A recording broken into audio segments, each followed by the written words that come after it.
A very good morning to all of you students. As you know that now our math class is there. So in the last class we started chapter 12 and the exercise 12.3 some questions we completed till 6th maybe. So now we are going to begin the remaining questions you have to see on the board, and some four I give for you homework that you have to solve at your home. So the seventh one, as you know the seventh one is the remaining. Seventh question is like this: four circles is given to touch each other. Touch करना है each other को ऐसे थोड़ा cut भी कर दिया तो आपको समझ जाएगा फीलिंग्स को। टच कर रहा है ऐसे, ये इसका सेंटर है, ये इसका सेंटर हो जाएगा, फिर यहाँ पे सेंटर, देन यहाँ पे सेंटर और देन यहाँ पे हमने इसको ज्वाइन कर दिया A B C and D। Okay, the second part is this is your second part. Okay, तो बिल्कुल सिंपल है, आपको साफ डायग्राम में देख के समझ में आ जाएगा कि स्क्वायर की जो साइड है this is given 14 centimetre. Okay, and ये सेमी सर्कल से ये आपके सेक्टर है, क्या होगा, चार सेक्टर। तो इसका एरिया ऑफ सेडेड पार्ट क्या आएगा, square minus 4 into sector, 4 into sector, चार सेक्टर तो चार सेक्टर कर देंगे आप, या फिर अगर ये यूज नहीं कर रहे तो इन चारों सेक्टर को मिला के बनता है एक सर्कल। तो स्क्वायर का एरिया क्या होता है, स्क्वायर का एरिया होता है साइड स्क्वायर और सर्कल का एरिया होता है pi r. Side is given 14 and this is the side. अगर ये पूरी साइड यहां से यहां तक 14 है तो जो रेडियस है वो रेडियस क्या हो जाएगी, साइड इसकी आधी हो जाएगी, साइड इक्वल टू 14/2 मतलब 7 centimetre. Put the value here 14 square minus 22/7 into 7 into 7, 14 square then 197 7 cut then minus 154, the answer is 42 centimeter square। ये आपका आंसर है। Okay, so just take the screenshot.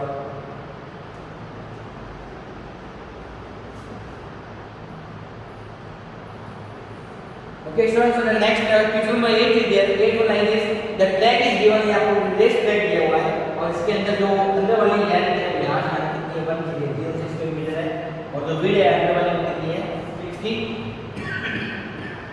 Metre. Okay, so you have to find out, इसे दो चीज दी है आपसे पूछी है, inner track, length of inner track, inner track की लेंथ देखो आप। इनर ट्रैक की लेंथ के लिए आप देखना मतलब ये पूरी आपको लेंथ फाइंड करनी है, ठीक है। आई होप आपको समझ में आ रहा होगा। तो जैसे ही मैं इसको ऐसे ज्वाइन कर दूंगा और इसको ऐसे ज्वाइन कर दूंगा तो अंदर तो बन गया रेक्टेंगल, क्या बन गया, रेक्टेंगल। ये आपको हो गया 60 मीटर और ये कितना हो जाएगा 60 मीटर और ये 106 और ये कितना हो जाएगी 106 मीटर। ओके, तो आप देखिए यहाँ पे तो पेरीमीटर लेंथ फाइंड करनी है, क्या लेंथ, तो पेरीमीटर ऑफ रेक्टेंगल प्लस क्या करेंगे साथ में देखो ये एक सेमी सर्कल है, this is semi circle and this is also a semi circle. Okay, so semi circle and semi circle याद रखिए 2 इनटू सेमी सर्कल, या सीधा इसको एक सर्कल कर दो। अब इसके लिए यहाँ पे आपको लेंथ गिवन है, लेंथ कितनी है 106 मीटर, यहाँ पे लेंथ 106 मीटर, ब्रेड 60 मीटर और जो डायमीटर ये आपको हो जाएगा अंदर वाले डायमीटर इसको ज्वाइन करेंगे तो ये क्या होगा आपका डायमीटर, तो रेडियस कितनी है 60/2 मतलब 30 मीटर। तो यहाँ पे आपका फॉर्मूला होता है length plus breadth plus 2 into pi r square by 2 into cut length 106 and breadth 60, pi की जगह 22/7, r की जगह 30 into 30। ओके, तो 2 ये हो जाएगा 166 मीटर और plus 22 into 900/7 and 6 to the 12 यानी बन जाएगा 2003 और 2 sorry 6 to the 12 carry 1 6 to 12 1 carry 1 और ये अपना हो जाएगा 7 यानी बन जाएगा 9 to the 18 198 into। अब आप इसमें एलसीएम देंगे, इसकी लेंथ फाइंड कर लेंगे और वो मीटर में आपको मिल जाएगा। तो ये इसने ये पूछा है कि हमने कर दिया। दूसरी चीज ये पूछ रहा है जो ट्रैक का एरिया है, ट्रैक का एरिया आपको फाइंड आउट करना है। So just take the screenshot, आपको मैं ये भी एक्सप्लेन कर दो आपको how to find the area of track. Okay students, तो एरिया ऑफ ट्रैक के लिए आप थोड़ा सा ध्यान से देखिएगा। अगर मैं यहाँ से इसको मिटा के इसको कंप्लीटली बंद कर दूँ दोनों तरफ से, ठीक है, फिर यहाँ से इसको आप थोड़ा सा कंप्लीटली बंद कर दो, इसको मिटा के तो आप तो देखोगे, देखो ये यहाँ से ये पूरा एक रेक्टेंगल हो गया, आप इतना होगा, और ये भी क्या हो गया एक रेक्टेंगल। तो लेंथ तो इसकी 106 ही रहेगी, लेकिन जो विड्थ है वो यहाँ पे हो जाएगी आपके 10 मीटर, मतलब दो तो हो गया आपके रेक्टेंगल। अब मैं यहाँ पे लिखता हूँ लेंथ L1 जो है वो कितनी रहेगी 106, और L2 जो है वो कितनी रहेगी 10 मीटर, सॉरी ब्रेथ B1, ठीक है। अब चेंज हो जाएगी तो इसमें कितना आएगा, 2 into area of rectangle plus, अब क्या है अंदर देखना यहाँ पे, ये एक सेमी सर्कल है पूरा, इसमें से इसको माइनस करना पड़ेगा तभी वो ट्रैक आएगा।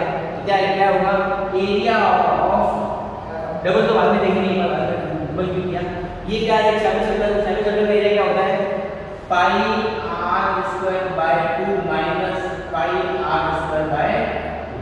अब दोनों की रेडियस डिफरेंट है, जब ये 10 है और ये भी कितनी है 10 है, तो जो छोटी वाली रेडियस है वो r1, सॉरी r1 यहाँ पे लेगा आप अलग बनेगी, r1 वो तो आपको 30 मीटर मिल जाएगी, लेकिन जो बड़ी वाली रेडियस है उसका डायमीटर आप लेंगे d1, तो कितना हो जाएगा 60 प्लस 10 प्लस 10 मतलब 80 मीटर होगा।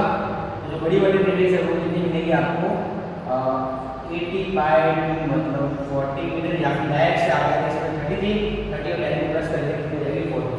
तो यहाँ पे आपका आ जाएगा r2, यहाँ पे आपका आ जाएगा r1, लेकिन ऐसा कैसा पोर्शन नॉन बराबर, तो ये भी क्या हो जाएगा आपका डबल। जैसे इसको सॉल्व करेंगे तो आपका आंसर मिलेगा, पहले क्या होता है length equal L1 into B1 plus 2 पाई की जगह पर आ जाएगा आपका 22/7। तो यहाँ पे तो ये 2 है नीचे वाला 2, इसको आप ऐसे में लिख दीजिए, यहाँ पे आ जाएगा 22/7 into r1 कितना है आपके 40 into 40, same here minus 22/7 into r2 कितना है 30 into 30, ठीक है। ये 2 और 2 कैंसिल हो जाएगा, यहाँ पे 2 n की जगह पे 106 into 10 plus 22/7 into 1600 minus 22/7 into 900, okay. So अब देखो यहाँ पे 2 इनका मतलब है 1060 हो जाएगा, इसमें से आप 22/7 कॉमन ले लो तो 1600 और 900, तो 2 इनका मतलब है 6 to 12 और प्लस 22/7 बचेगा इसमें से, तो क्या निकलेगा 700, 7 7 करता है कितना होगा 100, 2120 plus 22 into 100, then 2120 plus 220 plus करेंगे 0 2 और 4 1 3 4 300 मीटर, ये इसका एरिया आपको मिल जाएगा, ओके। सो आई थिंक ये मेथड आपको समझ में आ गया होगा, बहुत ही सिंपल है, कोई ज़्यादा हार्ड नहीं है, तो ये भी आपको फॉलो करना है, इस वजह से आपको इसका आंसर मिल जाएगा। So just take the screenshot and write in your notebook.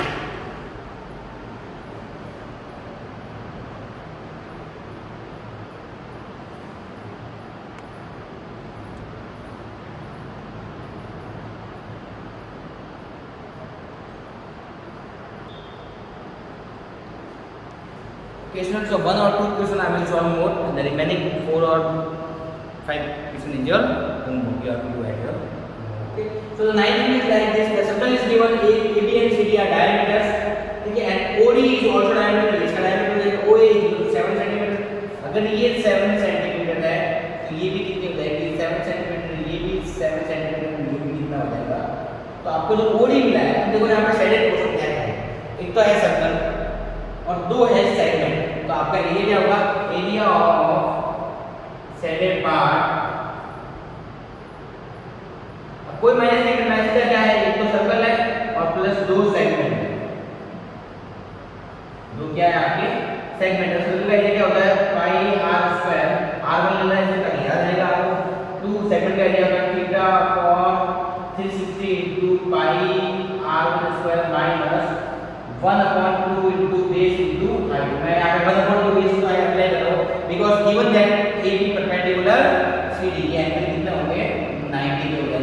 तो जो OA है वो आपको तो रेडियस है, और किसके लिए वो सेगमेंट के लिए रेडियस है, तो जो सबसे पहले हम देखते हैं OD कितना आपका 7 सेंटीमीटर, तो ये तो आपका डायमीटर हो गया सर्कल का, तो इसके लिए रेडियस तो हो जाएगी 7/2 सेंटीमीटर, और जो आपके R2 है वो सीधी आपकी क्या रहेगी 7 सेंटीमीटर, ठीक है। तो यहाँ पे रेडियस कर दो, पाई की जगह पे आ गया 22/7, यहाँ पर आएगा 7/2 into 7/2 प्लस 2, ये हो जाएगा 90/360 into 22/7 और 7 into 7 माइनस 1/2 into 7 into 7। मैंने कहा था जो बेस और हाइट है वही आपकी क्या रहेगी रेडियस जाएगी और वही क्या रहेगी हाइट। तो सॉल्व कर दो, कर देगा यहाँ पे 11 नेगेटिव तो हो गया 11 into 7/2 plus 2 into ये क्या होगा, ये जो 9 पूरा 36 4 से 2 टाइम 11 है 7 7 दे देगा वापस क्या होगा 11 into 7/2 minus ये होगा 49/2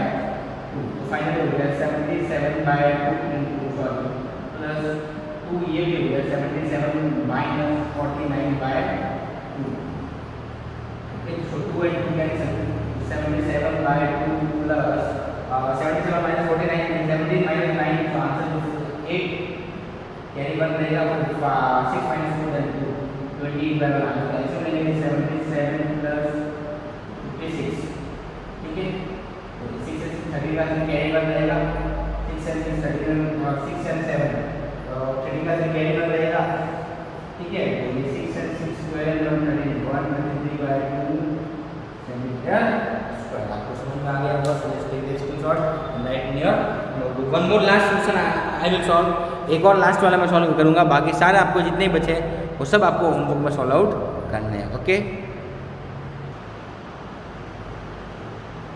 okay, so the next question is like this, 3 circles are there and one equilateral triangle आ गया। ये equilateral triangle है तो आपका जो shaded area है क्या होगा, area of shaded part क्या होगा, कॉमन सेंस दिख रहा है triangle -3 into sector, triangle triangle का एरिया क्या है, ये ट्रायंगल का एरिया बड़ी वाली में दिया हुआ है 17320.5 -3 into सेक्टर का मतलब होता है θ/360 into pi r स्क्वायर। अब दूसरी चीज ये इक्विलेटरल ट्रायंगल है, इक्विलेटरल ट्रायंगल तो ऑटोमेटिकली थीटा कितना हो जाएगा 60। अब एंगल भी आ गया, नहीं पता है केवल रेडियस, रेडियस के लिए बताया तो आपका काम है इसकी रेडियस को फाइंड आउट करना। ये जो रेडियस है, रेडियस यहाँ पे रेडियस और यहाँ पे भी रेडियस, सब रेडियस आपको फाइंड करना, कोई भी एक फाइंड करना आ जाएगा। तो ये आंसर आएगा कैसे, तो यहाँ देखना सबसे पहले तो आपको यहाँ पे एक नई चीज करनी पड़ेगी, वो किसकी है, इसकी जो रेडियस है वो फाइंड करनी है।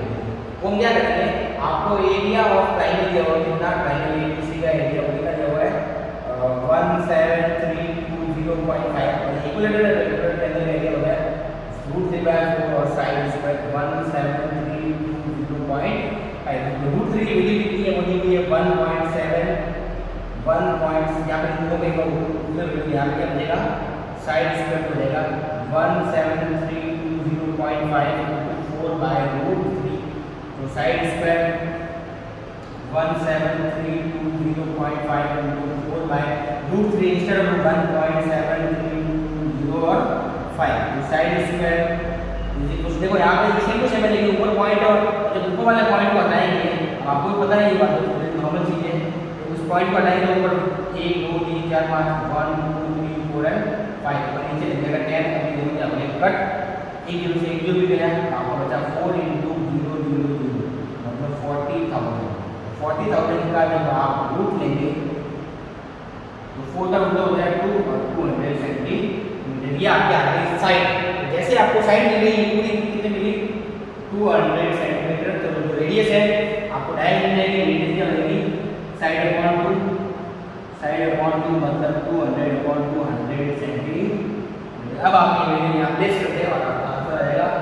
17320.53 into 60/360 3.5 की आपको कितना 3.14 आगे लिखोगे 100 into 100। ओके तो 17320.5 minus 6 6 36 फिर सुबह काटो 36 काटो आपका 1.2 2 2 5 10 2 7 3 से इक्वल कर देगा, क्या बचेगा 157 into 100 into 100। तो आप 17320.5 माइनस मल्टीप्लाई करोगे तो आपका आएगा 1500, मतलब सब्ट्रैक्ट करोगे तो आपका आंसर मिल जाएगा। Okay so I hope you understood this question very well and the exercise also.